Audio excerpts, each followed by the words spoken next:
पुणे मराठेशाहीचं केंद्र आणि ही मराठेशाही भारताच्या पलीकडे अटकेपर्यंत नेणाऱ्या पेशव्यांचं सत्ता केंद्र। त्यांची ओळख रेल्वे स्टेशनच्या निमित्ताने टिकावी म्हणून जी भूमिका मांडली गेली ती नेमकी पुणेकरांच्या बाबतीत वेगळ्याच वाटेवरची चर्चा सुरू करून गेली आहे। पुणे रेल्वे स्थानकाचं नाव श्रीमंत थोरले बाजीराव पेशवे असं असावं अशा प्रकारची मागणी राज्यसभा खासदार मेधा कुलकर्णी यांनी केलेली आहे आणि त्यानंतर विविध प्रतिक्रिया उमटतायत। परंतु सर्वसामान्य पुणेकरांना काय वाटतं हे आपण जाणून घेणार आहोत। आपण आता पुण्यातील मध्यवर्ती भागामध्ये आहोत आणि हे सगळे पुणेकर नागरिक जे आहेत ते आपल्या सोबत आहे। नेमकं काय पुणेकर युवक म्हणून वाटतंय, नेमकं काय नाव असावं किंवा जे आहे तेच असावं?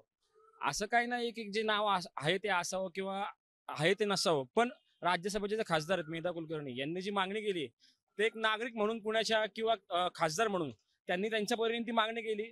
त्यांच्या परीने ती मागणी योग्य असेल, पण नागरिकांच्याही काही भावना आहेत की जे जुनं नाव आहे तेच कायम राहावं। संविधानिक पदावर बसलेल्या व्यक्तींनी असं नावाच्या भानगडीमध्ये किंवा नावाच्या वादामध्ये पडू नये।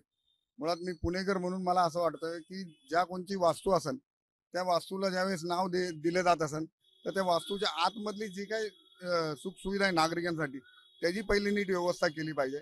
कुठलंही नाव जरी बदलायचं असेल किंवा द्यायचं असेल त्या नावाने आपल्या ह्याच्यावर काय फरक पडणार आहे ही बाब महत्वाची लक्षात घेतली पाहिजे। आणि दुसरी गोष्ट, आत्ताच्या आपल्याकडे ज्या महाराष्ट्रात म्हणा देशात मधल्या ज्या बेरोजगारी वाढल्यात त्याच्याकडे लक्ष तुम्ही महत्वाचं दिलं पाहिजे। पुण्यामध्ये किंवा ज्या स्थानकाचे नाव बदलायचे आहे तिथं आपण काय सोयी सुविधा देतोय किंवा तरुण वर्ग जो आहे तो कसा बेरोजगारीकडून रोजगारीकडे आकर्षित करता येईल, गुन्हेगारी जगत कसं संपवता येईल किंवा शिक्षण क्षेत्राचं जे माहेरघर म्हटलं जातं त्याचं नावाची परिस्थिती किंवा इतर काही गोष्टी बघता जे काय गालबोट लागलेलं गेलं असेल ते कसं कमी करता येईल याच्याकडे जास्त जे कोणी असतील पदावर बसलेले माननीय सगळे त्यांनी याच्याकडे पहिले लक्ष द्यावं।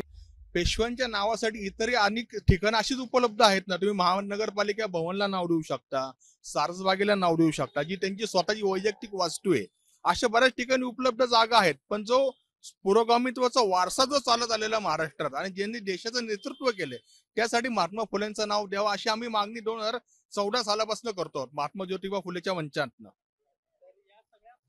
प्रतिक्रिया ज्या आहेत त्या आपल्याला पाहायला मिळतोय, कारण का या सगळ्या पुणेकरांनी जे आहे त्यांचं मत व्यक्त केलेलं आहे आणि हा जो काही वाद मागील काही दिवसांपासून सुरू आहे यावरती सर्वसामान्य पुणेकरांची ही मतं जी आहेत ती आपण जाणून घेतलेली पाहायला मिळत आहेत।